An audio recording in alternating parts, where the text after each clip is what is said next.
Markapuram TDP MLA కందుల నారాయణ రెడ్డి ఆధ్వర్యంలో medical కళాశాలను పరిశీలించిన టీడీపీ శ్రేణులు వైసీపీ నేతలు చేస్తున్న దుష్ప్రచారాన్ని తిప్పికొట్టిన కూటమి నేతలు.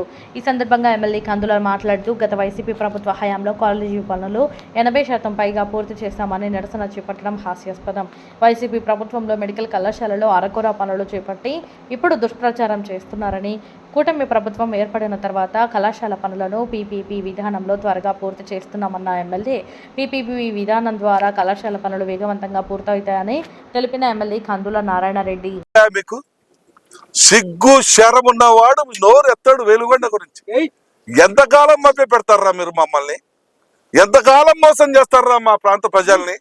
ఎంతకాలం మా జీవితాలతో ఆడుకుంటారా మీరు? ఎన్ని రకాలుగా ఆడుకుంటారా మీరు? ప్రాజెక్టు పూర్తి కాకుండానే పూర్తి చేసినామని చెప్పి ప్రారంభోత్సవం చేసుకొని పోవడానికి మీకు సిగ్గు అనిపించలేదా?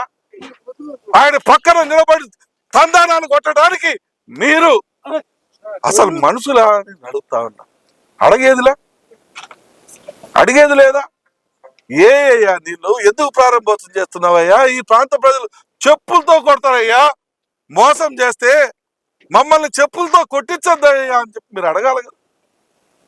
జేజేలు కొట్టి సంకలు ఎగరేసి కొట్టి మళ్ళా మేమేదో వెలుగొండను ఉద్ధరించడం మీరు ఉద్ధరించండి అని చెప్తారా? 2005లో టెండర్లు పిలుస్తాం. అప్పుడున్న పార్టీ ఏదైనా కాంగ్రెస్ పార్టీ. మీరేమన్నారు? మేము వైఎస్ఆర్ పార్టీ వాళ్ళ ముందు 5 సంవత్సరాల అధికారంలో మాట్లాడతారా? అంటే రంగులు మార్చుకొని సొక్కాలు దొడుకున్నంత మాత్రాన మీ పార్టీలు మారుతాయా? అంటే మీరు పార్టీ మార్చుకుంటే ఆ రోజు కాంగ్రెస్ పార్టీలో ఉన్న నాయకులు 90% ఈ రోజు మీ వైఎస్ఆర్ పార్టీలో లేరా? వాళ్ళే కదా వీళ్ళు. మరి 2005లో మీరు పూర్తి చేస్తామని టెండర్లు పిలిచారు. మరి 2009 నాటికి 3 సంవత్సరాల్లో పూర్తి చేయాల్సిన ప్రాజెక్టును ఆ రోజు 12% పూర్తి చేశారు. 2009-14 మీరే అధికారంలో ఉన్నారు. ఆ 9-14 కాలంలో 26% చేశారు. మరి 14-19 కాలంలో మేము అధికారంలో ఉన్నాం. మేము ఆ రోజు 16% పూర్తి చేశాం. మరి 2019-24 మధ్యన రంగులు మార్చుకున్న చొక్కాలు తడుక్కున్నటువంటి కాంగ్రెస్ పార్టీ నాయకులు వైసీపీలో చేరి ఏం ముద్దరిచ్చారు ఈ ప్రాంతానికి? మీరు చేసిన పని విలువ ఎంత? మీరు చేసిన పని పర్సెంటేజ్ ఎంత? 2%. ఇగో లెక్కలు. డిపార్ట్మెంట్ పరంగా 2.06%. 2014-19 మధ్య కాలంలో 16%, 2019-24 కాలంలో 2.06%, 2024 నుంచి 25 వరకు ఈ రోజుటి వరకు 5.31%. ఈ ప్రభుత్వం పనిచేస్తా ఉంది. ఈ ప్రజలకు ప్రభుత్వాలు పనిచేసే కదా ప్రభుత్వాలు. మీరు ఉద్ధరిస్తామని చెప్పి ఈ ప్రాంతానికి ఏదో న్యాయం చేస్తామని చెప్పి మీరు చేసింది ఎంత? మీరు ఖర్చు పెట్టింది ఎంత? మీరు ఏం పని చేసి ఏం ఉద్ధరించారు? ఏం చేయబోతా ఉన్నారు? 2026లో పూర్తి చేస్తున్నాం. నీళ్ళు ఇస్తున్నాం. ఈ ప్రాంత ప్రజల ఆశలలో గుండెలలో వెలుగులు నింపబోతా ఉన్నాం. మా నాయకుడు మా ప్రాంతానికి, ఈ ప్రాంతంలో ఉన్నటువంటి ప్రతి ఒక్క ఇంట్లో మా నాయకుడు ఫోటో పెట్టుకొని పూజించే సమయం అతి త్వరలో తీసుకురాబోతా ఉన్నాం. ప్రజలకు కూడా చెప్పాలి. అమ్మా వైసీపీ వాళ్ళు మెడికల్ కాలేజీ ఫస్ట్ సంవత్సరం కొంత బిల్డింగు, 2వ సంవత్సరం కొంత బిల్డింగు, 3వ సంవత్సరం కొంత బిల్డింగులు మార్చుకోవచ్చు అని చెప్పి పాఠాలు చెప్పారు. నువ్వు పాఠం చెప్పగానే సరిపోలా. నువ్వు ఆడ కొంత బిల్డింగ్ చేయొచ్చు. మరి కొంత బిల్డింగ్ చేయించినప్పుడు కొంత డబ్బులు కూడా కాంట్రాక్టర్కి ఇప్పించిండింటే కాంట్రాక్టర్ పూర్తి చేసిండేవాడు. కాంట్రాక్టర్ నేను చేయలేను మొర్రో, మా కొంప కూల్చారు మొర్రో, 4 సంవత్సరాల పాటు మెడికల్ కాలేజీలో నాతోటి పనులు చేపించి నాకు కార్చింది 27 కోట్ల మొర్రో అని ఏడిస్తే, మా ప్రభుత్వం వచ్చినాక 40 కోట్ల రూపాయలు మేము మళ్ళా తిరిగి ఆ కాంట్రాక్టర్ చూసి జాలేసి డబ్బులు ఇచ్చాం. మేము మాదిరిగా కక్ష సాధింపులో పోలే. 25% బిలో ఉన్న కాంట్రాక్టులను రద్దు చేయలే,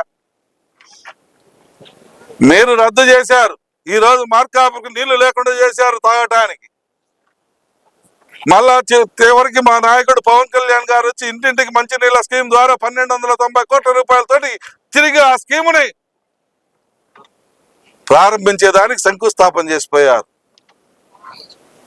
మేము మీ మాదిరిగా ఇది తెలుగుదేశం వల్ల ప్రభుత్వము, తెలుగుదేశం వల్ల సంబంధించినటువంటి పని కాబట్టి దీన్ని చేయకూడదని పక్కన పెట్టలే. మీ మాదిరిగా అన్నా క్యాంటీన్లు రద్దు చేయలే. మేము ఏది మీరు చేసినటువంటి తప్పులు ఏది మీరు చేసినటువంటి పనులని ఏటిని రద్దు చేయలే, చేసుకుంటూ వస్తున్నాం. కాకపోతే ఆర్థిక పరిస్థితులను దృష్టిలో పెట్టుకొని, ఈ రాష్ట్ర ఆర్థిక పరిస్థితులను దృష్టిలో పెట్టుకొని ఒక్కొక్కటిగా చేసుకుంటూ వస్తా ఉన్నాం. అందులో భాగంగానే ఈ మెడికల్ కాలేజ్ ఫస్ట్ ఇయర్ కొత్త బిల్డింగ్లు, సెకండ్ ఇయర్ కొత్త బిల్డింగ్లను కట్టొచ్చు, చెయ్యొచ్చు. కానీ ఒక రూపం రావాలా. పూర్తి కాకుండానే ఈ రకంగా బిల్డింగ్లు చూపించి స్టూడెంట్స్ని పంపమంటే స్టూడెంట్స్ వచ్చి చేరుతున్నాయా? కాలేజ్ అంటే ఎట్టుండాలా? కాలేజ్ అంటే ఈ రకంగా ఉండాలా. కాలేజీలు అంటే ఈ రకంగా ఉండాలా. 478 కోట్ల రూపాయలు టెండర్లు పాడినప్పుడు మీకు తెలియదా? టెండర్లు ఇచ్చినప్పుడు నువ్వు ఆ రోజు ఏమన్నా షెడ్యూల్లో 1% ప్రకారం ఇచ్చి పర్సెంటేజ్ ప్రకారం చేర్చుకుంటాము చెప్పావా? నువ్వు చెప్పింది ఏంటి? 18 నెలలు టైం ఇస్తున్నా, 478 కోట్లు నీకు గ్రాంట్ ఇస్తున్నా, నువ్వు పూర్తి చేయాలా బిల్లులు, నువ్వు వర్క్ పూర్తి చేయాలా, మేము కాలేజీ పెట్టుకోవాలన్నావు. లాస్ట్కి ఎన్ఎంసీ వాళ్ళు వచ్చి నువ్వు చూపించిన కాలేజీని రిజెక్ట్ చేస్తే అప్పుడు ఆగిపోయిన పరిస్థితి. అంతేగాని ఏ ప్రభుత్వము, మా ప్రభుత్వం ఏమి ఆపింది కాదు. ఏదైతే నేషనల్ మెడికల్ కౌన్సిల్ రద్దు చేసిందో, క్యాన్సిల్ చేసిందో దానికి మేము పూర్తి చేసినాకనే చేద్దామన్న ఉద్దేశంతో ఈరోజు మళ్ళా పిపిపి మోడ్లోకి తీసుకొని వస్తా ఉన్నాం. కాలేజీలకు 8,450 కోట్ల రూపాయలు గత ప్రభుత్వంలో శాంక్షన్స్ ఇచ్చారు. కేంద్ర ప్రభుత్వం వాటా 60%, రాష్ట్ర ప్రభుత్వం వాటా 40% ప్రకారం 17 మెడికల్ కాలేజీలు కట్టాల్సిన బాధ్యత గత ప్రభుత్వానికి. అయితే వాళ్ళు కేవలం 16% మాత్రమే ఈ యొక్క రాష్ట్రంలో మెడికల్ కాలేజీలు కట్టారు. ఎస్పెషల్లీ మార్కాపురం నియోజకవర్గంలో నిర్మిస్తున్నటువంటి మార్కాపురం మెడికల్ కాలేజీలో మీరు పూర్తి చేసింది ఎంత? 13,38,85,000 స్క్వేర్ ఫీట్ కన్స్ట్రక్షన్ చేయాల్సింటే కేవలం 3.61 లక్ష స్క్వేర్ ఫీట్ మాత్రం మొండిగోడల మాదిరిగా కట్టిపెట్టి మేము కాలేజీ పూర్తి చేశాం. మొదటి ఇయర్ సంబంధించినటువంటి బిల్డింగ్లు పూర్తి అయ్యాయి, మీరు కాలేజీని స్టార్ట్ చేయలేదు, ప్రైవేట్ పరం చేస్తున్నారని చెప్పి మాట్లాడారు. దీంట్లో పూర్తయింది ఏంటంటే బాయ్స్ హాస్టల్ ఈ రోజుకి పూర్తయింది 20%, గర్ల్స్ హాస్టల్ మాత్రం 80% పూర్తి చేశారు. మిగిలిన బిల్డింగులన్నీ ఎక్కడున్నాయి? 2024 జూన్ 28వ తారీఖున ఎన్ఎంసి వాళ్ళు, నేషనల్ మెడికల్ కౌన్సిల్ వాళ్ళు ఈ యొక్క గ్రౌండ్, ఈ ప్రాంతాన్ని సందర్శించి వాళ్ళు ఒక హాస్యాస్పదమైనటువంటి నవ్వు నవ్వి ఇక్కడ మెడికల్ కాలేజ్ ఏ రకంగా ప్రారంభిస్తారు, ఈడ ఏముందని ప్రారంభిస్తా ఉన్నారు, ఒక్క బిల్డింగ్ సక్రమంగా లేదు, అనాటమీ బిల్డింగ్ లేదు, ఫిజియాలజీ బిల్డింగ్ లేదు, బయోకెమిస్ట్రీ బిల్డింగ్ లేదు, ఏ బిల్డింగ్ లేకుండా ఏ రకంగా కాలేజ్ పెడతారని చెప్పి క్యాన్సిల్ చేసిపోయారు. ఇది కూటమి ప్రభుత్వం క్యాన్సిల్ చేసింది కాదు. సరే, 8,450 కోట్లకు గాను మీరు ఇచ్చింది ఎంత? 1,450 కోట్లు మాత్రమే ఇచ్చి చేయి దులుపుకున్నారు. కానీ మీరు తెచ్చింది ఎంత? 13,000 కోట్ల రూపాయలు మెడికల్ కాలేజీల మీద మీరు రుణం తీసుకొచ్చారు. ఆ రుణం డబ్బులు ఎక్కడికి పోయినాయి? ఎందుకు మరి ఈ కాలేజీలు పూర్తి చేయలే? ఎందుకు ఈ ప్రాంతం పట్ల మీరు వివక్ష చూపించారు? ఎందుకు ఈ ప్రాంత ప్రజల చెవులలో పూలు పెట్టారో మీరు ప్రజలకు సమాధానం చెప్పాలా. మీరు ఇచ్చింది ఎంత అండి? 3,81,61,000 లక్షల స్క్వేర్ ఫీట్ కడితే మీరు బిల్లు ఇచ్చింది 27 కోట్ల రూపాయలు. మా ప్రభుత్వం వచ్చిన తర్వాత మళ్ళా మేము కాంట్రాక్టర్ కు 40 కోట్ల రూపాయలు మీ బకాయిలు కట్టాం. 478 కోట్ల రూపాయల ప్రాజెక్టుకు ఇది అయితే పైన ఉన్నటువంటి 27 కోట్లు ఇచ్చి 450 కోట్లలో కనీసం 27% అంటే 100 కోట్ల పైచిలకు పనులు పూర్తి అయినంటే 27 కోట్లు ఇచ్చి దులిపి మీరు కాలేజీని ప్రారంభించాలా, కాలేజీని ఓపెన్ చేస్తాము అని చెప్పి మీరు చెప్తా ఉంటే ఎంతకాలం మోసం చేస్తారు? ఎంతకాలం మభ్య పెడతారు?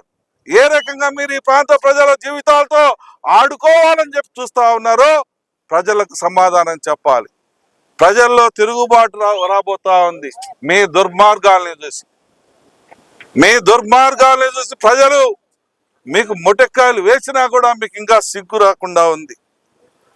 AP medical education corporation self finance scheme తీసుకొచ్చింది ఎవరండి? ఇది ప్రభుత్వ కళాశాల, మొత్తం సీట్లన్నీ ఫ్రీగా వస్తాయి, ఫ్రీగా రాకుండా కూటమి ప్రభుత్వం అడ్డుకుంటుంది అని తప్పుడు ప్రచారం చేస్తారా? మీరు సెల్ఫ్ ఫైనాన్స్ స్కీమ్ ద్వారా సెంట్రల్ గవర్నమెంట్కి ఏం రాసి ఇచ్చారండి? 50% సీట్లు ఏ కేటగిరీలో, 35% సీట్లు బి కేటగిరీలో, 15% సీట్లు సి కేటగిరీలో మేము ఫీజులు కలెక్ట్ చేసుకుంటాం. ఏదైతే ప్రైవేట్ కళాశాలలు కలెక్ట్ చేసుకుంటున్నాయో అదే ప్రకారం మేము కలెక్ట్ చేస్తామని చెప్పి మీరు ఆ సెల్ఫ్ ఫైనాన్స్ స్కీమ్ ద్వారా కేంద్ర ప్రభుత్వానికి మీరు అనుమతి తీసుకున్న మాట వాస్తవం కాదా? ఈ రోజు మీరు పోతున్న బాటలోనే మేము వస్తే మేము ప్రైవేట్ పరం చేశాము, ప్రైవేట్లకు అమ్ముతున్నామని చెప్తారా? సిగ్గుందా? మనుషులేనా? మనిషి పుట్టక పుట్టారా అని కూడా నేను అడుగుతా ఉన్నా మిమ్మల్ని. మీరు చేసింది రైట్, మేము చేస్తే తప్ప అంటే మీరు చేసిందే మేము ఫాలో అవటం, మేము చేస్తున్నది తప్ప? ఈరోజు పీపీపీ మోడ్లో మేము కళాశాల ఇవ్వబోతా ఉంటే ప్రైవేట్ పరం అంటారు. 13,000 కోట్లు తెచ్చినవాడు మరి ఏం బికావు? ఏం చేసావు? ఆ డబ్బు పక్కదారి పట్టించావు. 8,500 కోట్ల రూపాయలతో సింగిల్ టెండర్ ఇచ్చావు. మేము మా నాయకులు 8% కమిషన్ తీసుకొని టెండర్లు ఇప్పిస్తున్నా ఉన్నారా? అదే మాట మేము అనొచ్చు కదా మిమ్మల్ని. ఈరోజు మీరు 8% కమిషన్ తీసుకొని ఈ కాలేజీలందరినీ మా ప్రాంత ప్రజల నోట్లో మట్టి కొట్టావని, ఈ ప్రాంత ప్రజల్లో ఆశలలో నువ్వు నీళ్లు పోసావని మేము ఈ మొండి గోడలను చూసి మేము చెప్పలేమా? నాలుగుందని అనగానే సరే, నాలుగుకేదొస్తుంది మాట్లాడటమేనా? మంచి చెడు పెద్ద చిన్న గౌరవం లేకుండా ఇష్టం వచ్చినట్టు మాట్లాడుతూ ఉండేది కాకుండా మళ్ళా మమ్మల్ని కష్టపడి పనిచేస్తా ఉంటే, మా నాయకులు అహోరాత్రులు తిరిగి కష్టపడి పనిచేస్తా ఉంటే హేళన చేస్తారా? లంచాలు తీసుకుని మాట్లాడతారా? మీరు అసలు మనుషుల పశువులా అని కూడా మేము అడుగుతా ఉన్నాం.